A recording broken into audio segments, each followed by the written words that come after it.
Hey, it's Bill Russell. I'm here in my yellow hat. I wore it at Vive and Hims to signify our partnership with Alex's Lemonade Stand Foundation and the search for cures and to combat childhood cancer. I'm just blown away by the generosity of our community. With the help of our partners, SureTest, Rackspace, CTG, and some of you giving individually, we were able to raise close to $40,000 at those two events. It is just exceptional. And I would like to thank all of you who have joined us in this cause. If you would like to be a part of it as well, go ahead and hit our page, thisweekhealth.com. You can go to the top blue banner that is on our homepage and click on that to give today. Thank you again for being a part of this effort and this cause. Today in Health IT, U.S. House bans Microsoft Copilot for staffers. We're going to take a look at that.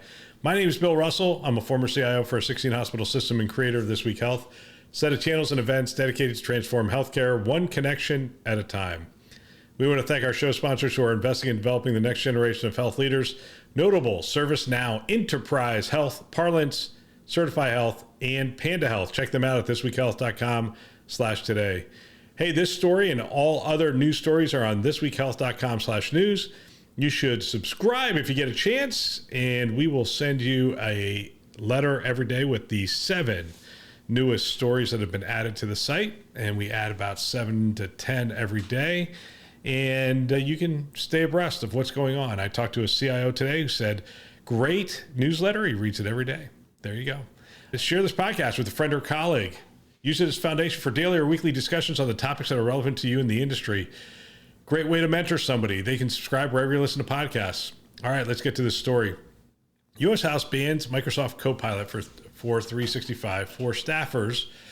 And Drex put this story in there. And here's a little bit of the gist of it. So in response to cybersecurity concerns, the U.S. House of Representatives has prohibited congressional staffers from utilizing Microsoft's Copilot for 365 AI chatbot as determined by the House's Chief Administrative Officer and Office of Cybersecurity due to the risk of data leakage. Okay. This decision extends to a previous restriction on ChatGPT use, emphasizing the legislative body's cautious stance on AI tools. Industry professionals from Quorum Cyber and Varonis Systems, however, assert the security and potential of Copilot, highlighting Microsoft's commitment to data privacy and the development of specialized solutions to ensure Copilot's secure deployment. Microsoft is actively working on enhancing security measures and has launched Copilot for Security, and a bunch of other things. The company plans to introduce more government-oriented tools to address Congress's security concerns and leverage AI technology for secure, mission-critical applications. All right, so this will probably be a quick episode. For once, it will be a quick episode. It's interesting. I did a poll on LinkedIn, and it is, will AI transform healthcare in the next 5 years? And 84% is yes, as you would imagine. 16% is no. It's not as split as you would think. I can see who voted for what, and the 16% has at least 3 CIOs in the group, and the majority of the other one, the CIOs are in the other group. But it's interesting to me that we still have varying opinions on this, even in the technology world, how impactful this will be. And it takes me back to a time when I was installing networks. And I remember I was at Mosby Yearbook. Mosby Yearbook did a lot of medical publications and whatnot back in the day. They were a mid-sized employer in St. Louis. And I remember they were one of the first that decided, hey, we're going to put IP addresses on all these computers and we're going to put them on the internet. And I remember thinking how forward thinking that was at the time. Now, it's interesting because I remember going back there a couple years later and they said the internet makes solitaire look like a productivity tool. If you remember Windows 3.1, I don't know how far back you go, but Windows 3.1 had solitaire on it.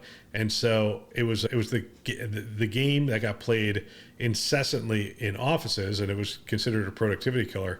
And you fast forward, and the internet was also a huge time waster within organizations, but it also introduced a whole host of things that enabled us. And it wasn't the internet per se, it was the network that underlie the entire internet that gave us the ability to communicate, send messages, and really do away with the fax machine and a bunch of other things along the way. But that took a fair amount of time to really have its full effect on business. And it has been transformative in business, but it took a while for it. You saw little bits and pieces up front, and then things started to come together. AI is interesting to me in that I don't believe we are looking at something that needs a lot of things to come together in order for it to really go to the next step. I think the underlying technology is there. We've been playing with it for a better part of 20 to 30 years. So people who are saying, hey, it's going to be moving slow, fail to recognize that we've been working with this technology for decades, quite frankly. So it has had its slow phase, and I think we're entering its fast phase. And people who are in the know essentially saying, hey, we're going to see advancements in this in the next couple of years with the processing power that's being developed by NVIDIA and the data centers that are being built out by Google, AWS, and Microsoft, amongst others. And we're just going to see massive amounts of compute power. We're going to see these systems being trained on individual sets of data so that we're going to get really knowledgeable large language models around specific data sets.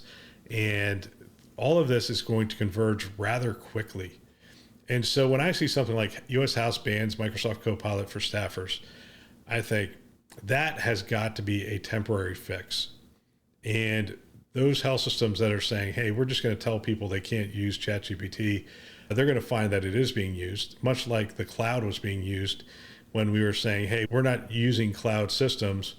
It just ended up being, I don't know, it was like in fact, the story I have is when I became the CIO at St. Joe's, one of the phone calls I got in the first couple of months was from Dropbox.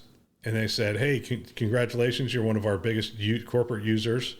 And we want to sit down with you and do some stuff and explore different ways that you can use the system.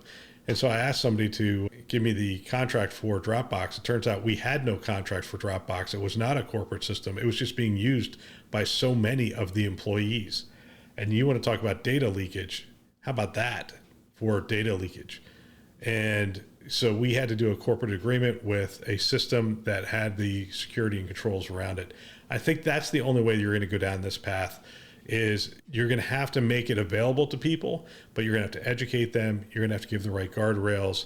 You're going to have to build the technology guardrails in order to prevent data leakage and whatnot. And maybe that's a secure browser. Maybe it's an independent system. Maybe it's building out your own LLMs. That's pretty extreme, but that could be a path that you take.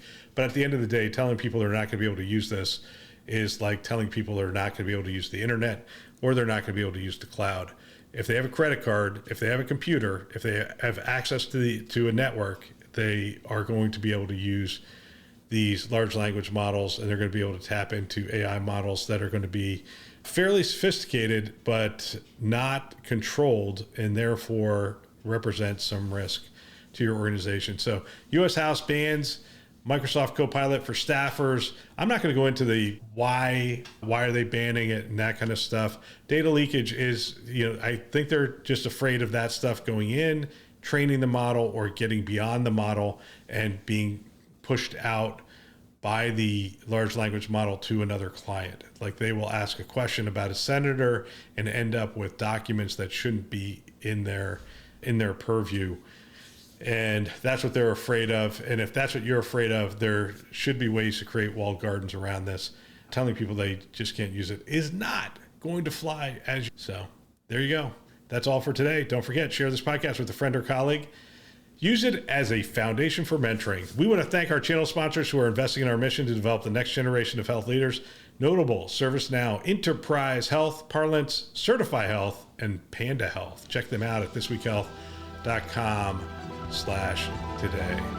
Thanks for listening. That's all for now.